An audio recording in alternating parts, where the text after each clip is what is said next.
नमस्कार, स्वागत है आपका पीताम्बरा परिवार में। आज मैं आपको बताऊंगी कि श्री महायक्षिणी साधना किस प्रकार की जाए। शायद आपने इससे पहले इनका नाम सुना है या नहीं, लेकिन आपको इस महायक्षिणी के बारे में आज बहुत ही विचित्र और गोपनीय जानकारी दी जाएगी। अगर आपको यह वीडियो अच्छी लगे तो लाइक कीजिए, शेयर कीजिए और सब्सक्राइब कीजिए। जैसा कि मैंने आपको पिछले वीडियो में बताया था कि यक्षियाँ कौन हैं और इनकी साधना क्यों करनी चाहिए, ये मैंने विस्तार से कहा था और आपको यह जानकारी भी दी थी कि भगवान महाकाल शिव सिद्ध योगियों से कहते हैं कि आप समस्त कार्यों की सिद्धि हेतु या किसी भी साधना की सफलता हेतु या अपने जीवन में श्रेष्ठ पदार्थों की प्राप्ति हेतु माँ यक्षिणी साधना कर सकते हैं। यक्षिणियों को आप माँ स्वरूप में, बहन स्वरूप में, प्रेमिका स्वरूप में साधना कर सकते हैं। यह साधना प्रारंभ करने से पहले साधक को आषाढ़ मास की पूर्णिमा को सिर का मुंडन, दाढ़ी मूछ का मुंडन एवं नख कटवाना चाहिए। श्रावण मास की प्रतिपदा अर्थात शुक्ल पक्ष से श्रावण पूर्णिमा तक की रात्रि में अर्थात 1 मास तक निर्विघ्न साधना पूर्ण करनी चाहिए।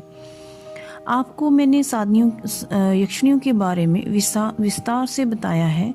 आप वह वीडियो जरूर देखें, तभी उसके बाद आपको यह वीडियो समझ आएगी।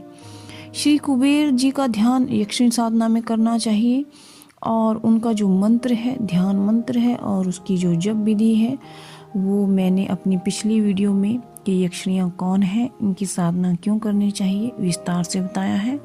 आप उस वीडियो को जरूर देख लें, उसके बाद आप इस वीडियो को फॉलो करें।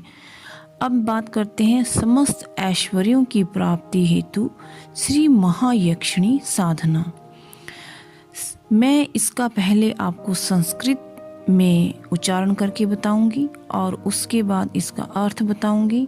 ये साधना कैसे की जाएगी और इसके लिए आवश्यक सामग्री क्या क्या रहेगी, आपको सब कुछ मैं विस्तार से बताऊंगी। आइए जानते हैं इस श्री महायक्षिणी साधना को किस प्रकार करें।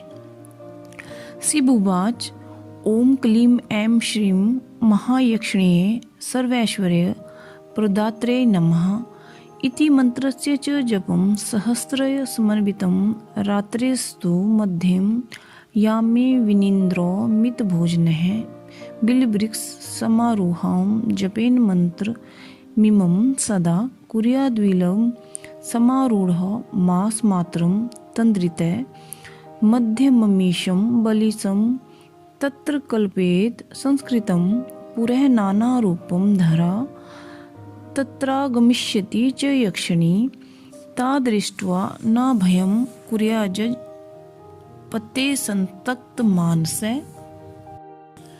यसीमदिनीं बलिं भुक्त्वा वरं दातुं समर्थयितुं तदा वार्याण्यवं वृणु यातवं रतान्यवं मन्ये सजिं तान् चप्त प्रसन्न यक्षिणी स्या तत्सर्वं तद्यानं संशयः।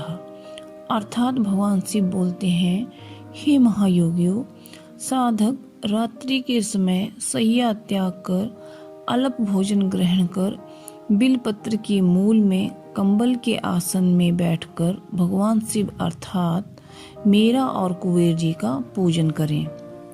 उसके बाद इस साधना को करें। इस साधना में जो मूल मंत्र दिया गया है उसका कितना जप करना है और कैसे करना है, ये विधि मैं आपको बताती हूँ। आपको जो मैं मंत्र बताऊंगी वो मंत्र है ओम ह्रीं क्लीं ऐं श्रीं महायक्षिण्याय सर्वैश्वर्याय प्रदात्रयाय नमः। इस मंत्र का 1 महीने तक आपने नित्य 1000 जप करना है, तब महायक्षिणी प्रसन्न होकर प्रकट हो जाती है। वे अनेक रूप में आती है, अनेक रूप, भयानक रूप में भी आप उनको देख सकते हैं और सौम्य रूप में भी आप उनको देख सकते हैं। साधक को भयभीत नहीं होना चाहिए, विचलित नहीं होना चाहिए। और जब आपसे महायक्षिणी बलि मांगती है तो बलि कोहड़े फल अर्थात पेठा की देनी चाहिए और भोजन के रूप में मिठाइयाँ प्रदान करनी चाहिए। जब महायक्षिणी साधक को वर मांगने को कहे तो इच्छित वस्तु मांग लेनी चाहिए। प्रसन्न होने पर महायक्षिणी साधक को सब कुछ प्रदान कर देती हैं।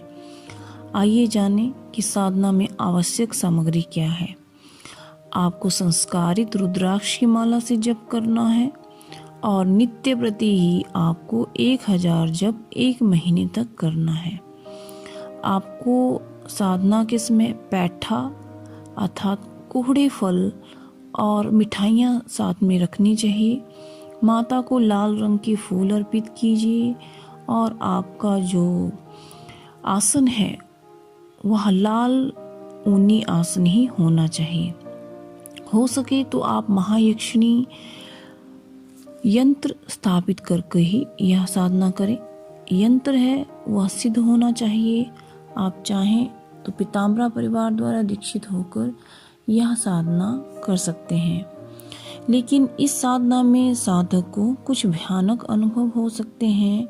साधक को यह साधना कदापि बीच में नहीं छोड़नी चाहिए और नित्य प्रति 1000 जप करना चाहिए। यदि आपको साधना काल में भयानक या डरावने अनुभव होते हैं तो आप कभी भी साधना को छोड़ने का मन ना बनाएं। कमज़ोर दिल वाले लोग इस साधना को ना करें और इस साधना काल में आपको जो भी अनुभव होते हैं वह गुप्त बनाए रखें। अपने परिवार के सदस्यों के साथ, अपने दोस्तों से इसको शेयर ना करें। जब तक साधना पूरी नहीं हो जाती और साधना में सफलता नहीं लग जाती आपके हाथ, तब तक आपने यह साधना नित्य प्रति करनी है। वैसे तो इस साधना का विधान सिर्फ 1 महीना ही बताया गया है। हो सकता है यह साधना आपको 3 या 4 बार या 5 बार करनी पड़े। कई बार कोई साधना सिर्फ 21 दिन की बताई जाती है, लेकिन उसे 1 साल तक साधक को कंटिन्यू करना पड़ता है, तभी उस साधना की सफलता उनके हाथ लग पाती है। आप बहुत ही लकी हैं जो आप 1 माला में अनुभव ले रहे हैं। मेरे आपने बहुत सारे वीडियो देखे हैं। सिर्फ मात्र 1 माला करने से लोगों को अनुभव हो रहे हैं, साधना में शीघ्र सफलता हो रही है और बहुत कम ऐसे लोग होते हैं जिनको इतनी जल्दी किसी भी साधना में सफलता मिलती है और प्रगति मिलती है। साधना से आपको अपना इच्छित फल यदि प्राप्त भी हो जाए तब भी आप साधना को बीच में ना छोड़ें और जितना प्रण आपने किया है उतना कम से कम पूरा करें। वैसे भी चाहे आप कोई भी साधना करते हैं, यदि उससे आपको इच्छित फल की प्राप्ति होती है तो आपको कम से कम वो साधना आजीवन तो करनी ही चाहिए, क्योंकि साधना एक ऐसी कामधेनु गाय है, चाहे वो किसी भी देव या देवता की साधना हो, जिसको करते रहने से आपको अपने इष्ट के दर्शन तो सुलभ हो ही जाते हैं, अभी तो आप अपनी लाइफ में सब कुछ पा भी सकते हैं। और सबसे बड़ी बात, आपको एहसास होता है कि आपके साथ भी कोई है, आपकी सुरक्षा सदैव कर रहा है। आपका पूरा भय समाप्त हो जाता है। आपको मन में प्रसन्नता महसूस होती है, दिल हमेशा प्रसन्न बना रहता है। मानसिक शांति सबसे बड़ी बात है। जब भी आप कोई साधना करते हैं आपको मानसिक शांति प्राप्त होती है।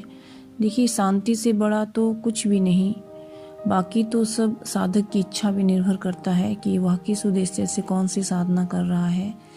लेकिन जो भी उद्देश्य से आप साधना करें, अगर आपको सफलता मिले तब भी उस साधना को करते रहिए।